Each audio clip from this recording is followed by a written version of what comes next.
আমি বক্তব্য দীর্ঘায়িত করব না, যেহেতু আজান করে গেছে। আমি শ্রদ্ধা করে স্মরণ করছি ভক্ত বিদ্যালয়ের প্রতিষ্ঠাতা দুই সহোদর ভাই,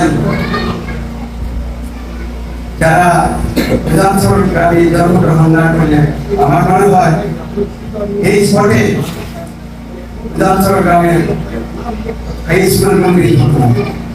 তারা দুই সহোদর ভাই, স্বর্গীয় বাবু তারকান্তা এবং স্বর্গীয় বাবু ভগবান চন্দ্র রায়। তারা দুইজনে মহল কাশী কলেজ বিদ্যালয় 121 বছর আগে আমি আজ এখানে শিক্ষকতা করতে পেরেছি এবং আমার পাশাপাশি অন্যান্য শিক্ষকরাও শিক্ষকতা করতে পেরেছেন।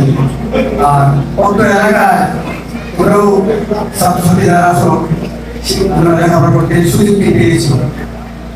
121 বছর আগে এই বিদ্যাপীঠটি হয়েছে। এই বিদ্যালয় থেকে ছোট ছোট ছেলেমেয়েরা ডক্টর, ইঞ্জিনিয়ার, ব্যারিস্টার, শিক্ষক, কবি, সাহিত্যিক, দার্শনিক অনেক কিছু হয়েছে।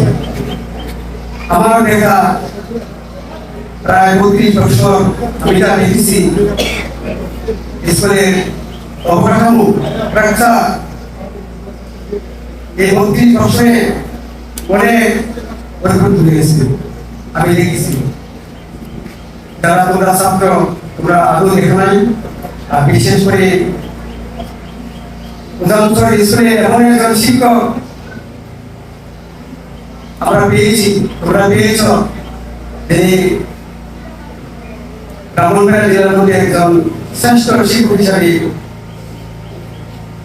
এই মঞ্চে উপস্থিত আছেন এবং আমার সমবয়সের সময়ের সঙ্গে ওরা আমাকে যখনই দেখতেন তখনই আমি বাড়ি থেকে লাইব্রেরিতে যাওয়ার আগেই আমার শিক্ষক শ্রেণী উঠে যাওয়ার আগে ওরা আমাকে একটা করতেন, সঙ্গে বসেন।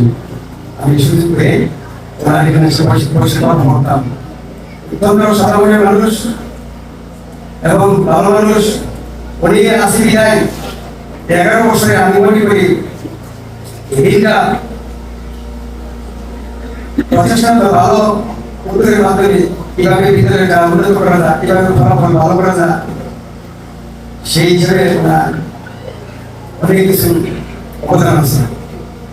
আর পাশাপাশি আমি আরেকজন শিক্ষক, সহকারী প্রধান শিক্ষক, আমার অত্যন্ত আস্থাভাজন ব্যক্তি, যিনি শুধু একটা ক্রীড়া শিক্ষক নন, যিনি এক সময় ব্রাহ্মণবাড়িয়া জেলা শ্রেষ্ঠ ক্রীড়া শিক্ষক হিসেবে নির্বাচিত হয়েছেন। বর্তমানে ওনার ভারপ্রাপ্ত প্রধান শিক্ষক হিসেবে দায়িত্ব পালন করছেন। উনি দিনের রাত মনে করেন না, রাতের দিন মনে করেন না। আজ আমি এই দুইজন স্যারের কারণ এবং যারা আজকে এই ডেকোরেশনে এই মঞ্চে পড়ার সুযোগ পেয়েছি, যারা সাহায্য, সহযোগিতা, বুদ্ধি, প্রজ্ঞা, বিভিন্ন পরামর্শ দিয়ে আজকে এই আমার অনুষ্ঠানটাকে সুন্দর করার জন্য আমাকে সুযোগ করে দিয়েছেন প্রধান উদ্যোক্তা, প্রধান শিক্ষক এবং স্যার জনাব আসাদুজ্জামান স্যার। এই দুজন স্যারকে আমি মৃত্যুর আগ পর্যন্ত যারা এখানে সাথে জড়িত আছে তাদেরকে আমি কোনোদিনই বলতে পারবো না। আর আমি কোনোদিন আমি কল্পনা করতে পারি নাই যে আমার অনুষ্ঠান এত সুন্দর দিব, আমাকে সম্মান দেবে, আমি এত কল্পনা করে পারি। শিক্ষার্থী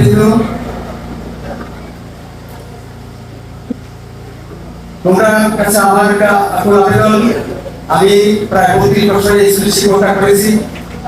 এখানে আমার স্টুডেন্টের ছেলেমেয়েরা লেখাপড়া করছে, আর বর্তমানে প্রাক্তন কয়েকজন ছাত্র আমি দেখতে পাচ্ছি।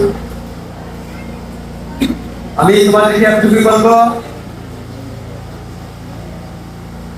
যে প্রধান শিক্ষক স্যার এবং সহকারী প্রধান শিক্ষক স্যার, অন্যান্য স্যার যারা আছে, তারা যেভাবে কমান্ড করবে সেইভাবে তোমরা স্কুলে লেখাপড়া করবে। এখানে একটা কথা আছে যে পড়াশোনা কষ্ট সবই, কিন্তু সফলতা সম্মান আছে। আমাদের কিন্তু অত্যন্ত ইম্পর্টেন্ট একটা কথা। Always remember, school is the main center of civilization. তোমরা সকলে মনে রাখা বিদ্যালয় হইল একটা সভ্যতার কেন্দ্র বিন্দু। মানুষ বিদ্যালয়ে যখন ছিল না তখন কিন্তু মানুষ ছিল বড় বড় অসভ্য। এই বিদ্যালয় হইল একটা সভ্যতার কেন্দ্র। তোমরা যদি মনে করো তোমার লেখাপড়া করে কিন্তু বড়দেরকে সবসময় শ্রদ্ধা করবা। তুমি নিজে অনেকে সম্মান দিবে, তুমি সম্মান সে তোমাকে সম্মান দিবে, এটা মনে রাখবা। আর বিশেষ করে 6 থেকে 6 থেকে 10ম শ্রেণী পর্যন্ত আমি তোমাদের ক্লাস করেছি। যদি কোনো আমার আচার আচরণে কথাবার্তা চাল চলনে যদি কেউ প্রশ্ন পেয়ে থাকো আমাকে তোমরা ক্ষমা করে দিও, আমিও তোমাদেরকে ক্ষমা করে দিলাম।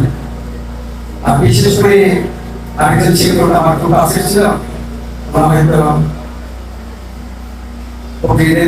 ঈদুল আজহার আগে মৃত্যুবরণ করেছে। আমি ওনার আত্মার মাগফিরাত কামনা করি। আপনার পরিবার আছে যাতে আল্লাহ ঠিকভাবে যাতে বাকি জীবনটা আমাদের ফ্যামিলি কোনো কষ্ট না হয়, সুন্দরভাবে চলতে পারে, আমি তাদের পরিবারের জন্য দোয়া করি। আর বিশেষ করে আমাদের অত্যন্ত সৌভাগ্য উদাহরণ স্কুল সম্পর্কে উদাহরণ যারা লেখাপড়া করে শিক্ষক করে তাদের অন্যরকম মানমর্যাদা হয়ে আছে। আমি অনেক দূরে যখন যাইতাম তখন আমার সম্পর্কে অনেক জানতো। উদাহরণ স্কুল সম্পর্কে ওরা নিজে থেকেই বলতে উদাহরণ স্কুল কিন্তু ভালো মনে করেন, ভালো ভালো। আমি থানায় ব্যবসায়ী গেছি, হেড স্যারে আমাকে থানায় পাঠিয়েছি এবং উদাহরণ স্কুলের কথা বললে থানার ভারপ্রাপ্ত কর্মকর্তা অনেক সম্মান করতেন। আমাদের জন্য ভাগ্য ভালো, এরকম প্রধান শিক্ষক পেয়েছ, এরকম প্রধান শিক্ষক পেয়েছ, তাদের গণমতে চলবে। আর তোমরা একটা প্রতি বাবা মাকে সম্মান করবে, ওদেরকে সম্মান করবে, তোমরা বেআইনি করবে না, সবসময় তোমরা সততার সহিত চলবে, একটা কথা বলবে না। আর তোমাদের ডিউটি হলো শুধু স্টাডি করা, অধ্যয়ন করা, আর কাজে কোনো লেখাপড়া কোনো ক্ষতি হয় না। তোমাদের বাবা যদিও বলে যে বাইরে অনেকে কাজ করতে পারে এই সেই, কিন্তু আসলে কাজে কোনো লেখাপড়া ক্ষতি হয় না। যেমনটা আমরা করেছি, আপনাদের লেখাপড়া করছি, ওগুলো বললে এখানে বিশ্বাস করবে না। হাইতে দিয়ে উঠে দিয়ে মোমবাতি দিয়ে ফিঙ্গার কলম বানিয়ে আমি লিখছি নিচে। আসলে তোমাদের যে বর্তমানে এই যে রিডিং রুম আলাদা করে বাবা মা, তারপরে বাড়িতে এসি আছে, সবকিছু আছে, এতটুকু আরাম করার পর ছেলেবেলা তোমরা একটু লেখাপড়ার প্রতি গুরুত্ব দেবো না।